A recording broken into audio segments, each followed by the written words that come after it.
Pernah nggak sih kamu tiba-tiba merasa lesu, lelah, dan kesehatan kamu menurun? Hal itu disebabkan salah satunya karena kamu kelebihan energi negatif. Lalu apa saja cirinya atau dampak buruknya ketika kamu kelebihan energi negatif itu?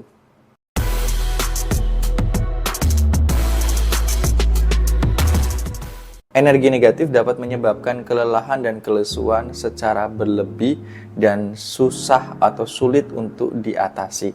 Kebanyakan ketika kamu lelah atau lesu itu karena kebanyakan menyerap energi negatif yang ada di sekitarmu. Bisa dari lingkungan kamu, dari pertemanan kamu, atau dari orang-orang yang kamu temui, tempat yang kamu kunjungi itu dapat kamu serap.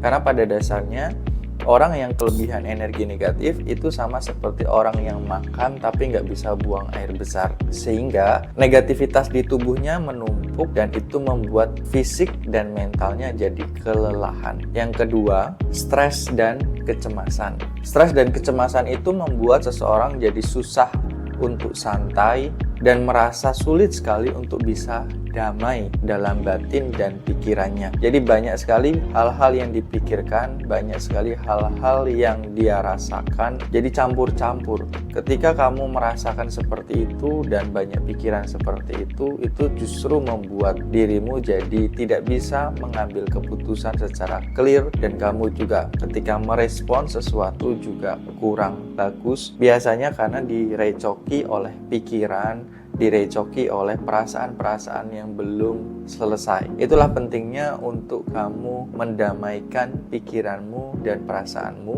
sehingga ketika kamu mengambil sebuah keputusan atau melangkah menuju tujuan kamu, misalnya kamu ada bisnis, misalnya kamu bekerja, kamu bisa melangkah lebih baik dalam mendapatkan rezeki atau uang.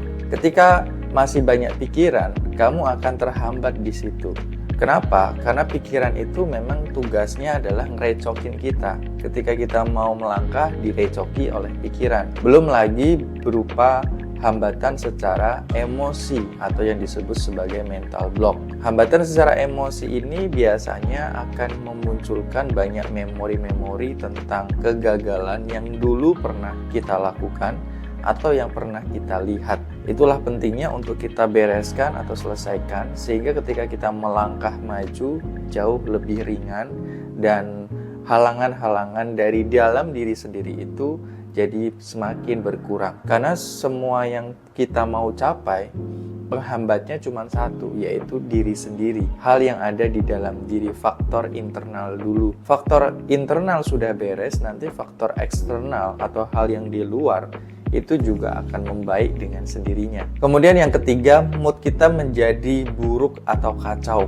Nah, energi negatif membuat kita jadi susah untuk merasakan perasaan yang bahagia, perasaan yang tenang, dan cenderung kita moodnya jadi tidak baik, tidak enak. Ingat, apapun yang kamu rasakan itu adalah doa. Jadi kalau mood kamu saja sampai jelek, berarti itulah yang menjadi doa kamu. Meskipun kamu nggak ngomong, tapi mood kamu nggak enak, nggak nyaman, mood kamu marah, jengkel, ngeluh, dan lain sebagainya, maka itulah doa yang sebenarnya kamu akses. Karena sesungguhnya doa adalah perasaan yang muncul. Jadi ketika kamu menjaga mood kamu, sebenarnya kamu menjaga doa kamu sendiri.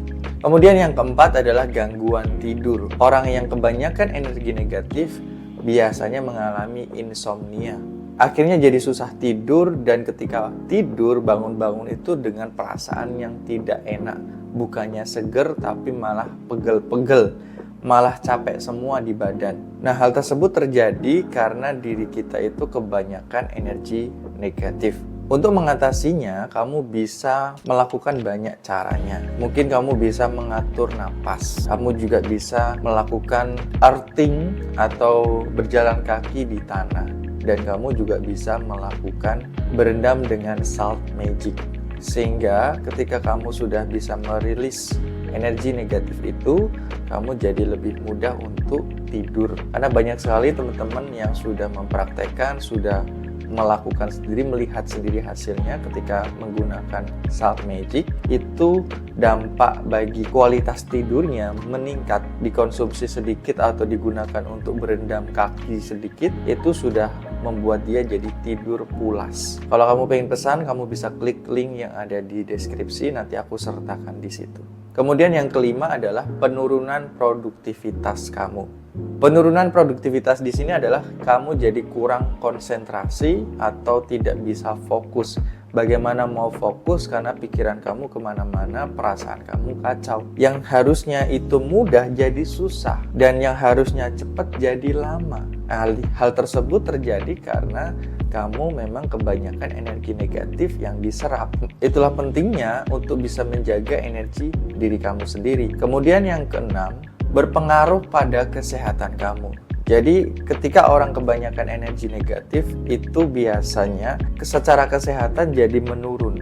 Artinya dia mudah sakit, dia mudah lelah, dan badannya mudah pegel-pegel. Padahal mungkin sudah dipijat, sudah ke terapi, sudah ke dokter, tapi tetap masih merasakannya. Seperti halnya klien saya waktu itu, dia ada rasa sakit di bagian ujung tulang ekor. Bayangkan, di ujung tulang ekor kita, itu di sebelum anus, dia merasakan rasa sakit yang cukup membuat dia kurang nyaman di situ. Karena mau duduk aja kan susah. Jadi harus mengatur benar-benar, ketika duduk mau bangun juga itu harus diatur benar-benar. Karena kalau enggak, sakitnya luar biasa. Dia sudah ke berbagai banyak dokter dan juga terapis, ahli kretek-kretek dan lain sebagainya, masih merasakan efek hal itu. Kalaupun memang kelainan dari syaraf ataupun tulang, biasanya ya ketika sudah dibawa kemana-mana, itu pasti sembuh ya, atau setidaknya pulih lah. Tapi kalau belum juga membaik, artinya ada sesuatu yang salah secara metafisik atau energi. Nah, begitu sudah di treatment waktu itu, setelah selesai treatment itu, secara langsung dia merasakan perubahan, rasa sakitnya itu berkurang, bahkan tidak lagi merasa sakit. Itu yang dia sampai amazing sekali, bahwa ternyata yang tadinya itu sakitnya luar biasa, begitu setelah selesai treatment, selesai, hilang. Itulah hebatnya energi. Ketika kita paham bahwa penyakit itu tidak selalu secara fisik penanganannya, karena penyakit muncul juga berawal dari ketiadaan, artinya dari emosi. Ketika terjadi dari emosi terus menjadi penyakit, ya maka kita perlu juga membereskannya dari bawah sadar atau energi tadi. Beda halnya ketika kecelakaan atau ketika mengalami penyakit yang secara fisik, misalnya luka fisik atau jatuh, patah tulang dan lain sebagainya, itu karena faktor fisik. Berbeda dengan faktor metafisik atau emosinya dia, stresnya dia, mentalnya dia, seperti itu.